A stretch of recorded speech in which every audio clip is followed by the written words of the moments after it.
বাসে উঠে মনে হচ্ছিল সোহেল আঙ্কেল আমাকে ঝাঁকুনি দিচ্ছে।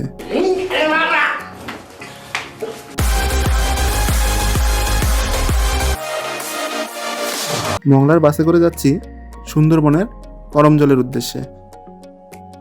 50 কিলোমিটার রাস্তা পেরিয়ে মংলা পর্যন্ত আসলাম। নেমেই করমজলের একজন বোট চালক আমাদেরকে তার বোটে ওঠার জন্য অনুরোধ করলেন। আপনার বোট আছে? Speed boat? স্পিড বোট তো পাওয়া যায় না এখানে। সকালের নাস্তার জন্য ঘাটের পাশে একটি রেস্টুরেন্ট পেয়ে যাই। রেস্টুরেন্টে সুন্দরবনের মধু দেখে অনেক বলল সুন্দরবনের মধ্যে আমি বাড়িতে বানাই। যাই হোক, নাস্তা করে বের হয়ে 3 জন ভাইয়ের সাথে আমাদের পরিচয় হয়। তারাও যাবে করমজলে। 15 জনের ট্রলারে 4 জন যাওয়া অনেক ব্যয়বহুল, তাই আমরা তাদেরকেও আমাদের সাথে নিই। ঘাটে ইনি আমাদের অনেক ট্যাক্স ভ্যাটের অঙ্ক শিখিয়ে 3 টাকায় আছে ভ্যাট, 15% ভ্যাট আছে। ট্রলার ভাড়া চাইল 35 টাকা। তিনি হলেন, এখানে সাধারণত 1000 থেকে 1500 টাকার মধ্যেই ট্রলার পাওয়া যায়। আজ একটু চাপ থাকায় ট্রলার ভাড়া বলার বাইরেও থাকে। আরেকজন ট্রলার চালক বললেন, কোনো সমস্যা নাই ভাই, সমস্যা হলে 60টা লোকের এই রিক্স আমি। আমরা 2000 টাকা ভাড়া দিতে চাইলে ভাই 1800 টাকা 2000 টাকা কেনেলে যাওয়া যায় না ভাই। আরেকজন ট্রলার চালক ভাড়া কম চাওয়ায় সোহাগ ভাই রেগে গেলেন। চোখ থাকতে অন্ধ থাকলে আমরা পাশের ঘাটে যাওয়ার সিদ্ধান্ত নিলাম। 100 টাকার কোল্ড ড্রিঙ্কস কিনলাম 60 টাকায়। রেট কমাই দিয়েছে বুঝলো, শীতের জন্য। ও আচ্ছা, সোহাগ ভাই আমাদের পিছু ছাড়ছে না। 4 জন যদি যাইতেন এত সময় তো একটু গরম চলে। পিছে পিছে আইছে না।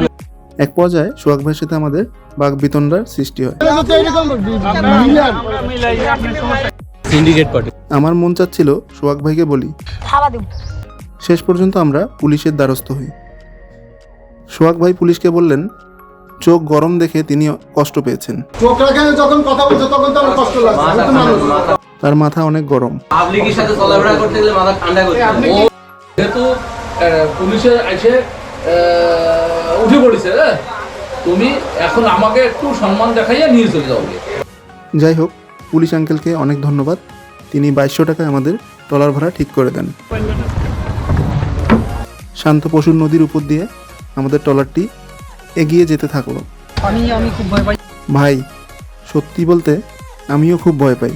জীবনে প্রথম পৃথিবীর সবচেয়ে বড় ম্যানগ্রোভ সুন্দরবন দেখে আমরা খুশিতে চিৎকার করে উঠলাম। অনেকে আবার গুইসাপ দেখে চিৎকার করে বলল।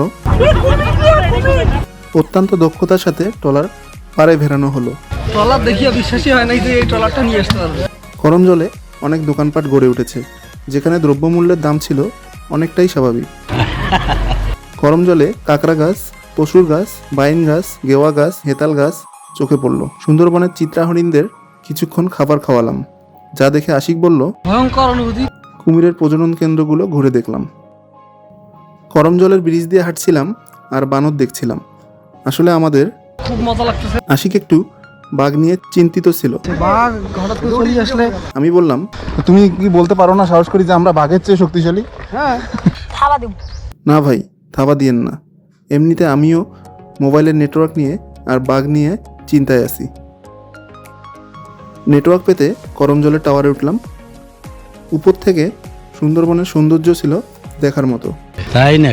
জি তাই, তবে কোনো নেটওয়ার্ক ছিল না। টাওয়ার থেকে নেমে বেল, কাঠবাদাম, কামরাঙ্গা, নিম্বু পানি খেয়ে বনের ভিতরে ঘুরে আবারও সেই করমজলের ব্রিজে হাঁটা শুরু। ব্রিজের একপাশে সাব্বিরের দোকান। সে বিক্রি করে। সে অনেকক্ষণ বানরের বিরুদ্ধে অভিযোগ করলো। দেখেন মৌমাছির শাক সরুতে বান্দর না, এই যে ভিতরে লাভ দিয়ে এক থাবা নিয়ে চলছে। বান্দর থাবা দেয় যে সময় মাল দেয় না, আইয়ে এই গলা ধরেই থাবড়ে। সাব্বিরকে বললাম, কখনো বাঘ দেখেছো? আমি বান্দর দেখছি, বাঘ দেখি। রাত্রে পানি খায় সন্ধ্যাবেলা, এবার বিয়ের বেলা টাওয়ারে যায়।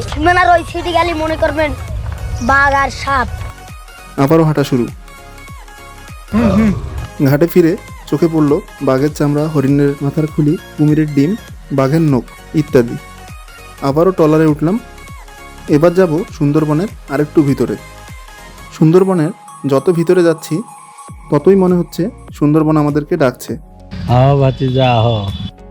তবে গানম্যান না থাকায় আমরা খুব বেশি দূর যেতে পারিনি। মংলা বন্দরের বড় বড় জাহাজ দেখতে দেখতে আমরা পৌঁছে গেলাম মংলা। আবারও সোহাগ ভাইয়ের সাথে দেখা, তবে এবার তার আচরণ ছিল পুরোই উল্টো। এখন দুপুরের খাবার খেতে যাচ্ছি। 120 টাকায় 4 পিস আর 80 টাকায় 1 পিস গলদা। আজকের মতো এখান থেকে বিদায় নিচ্ছি। আবার দেখা হবে অন্য কোনো ভিডিওতে। সেই পর্যন্ত ভালো থাকবেন। আল্লাহ হাফেজ। খাওয়া দেবো। ভয়ঙ্কর অনুভূতি। আমি বান্দর দেখছি বাঘ দিন। हाँ भतीजा हो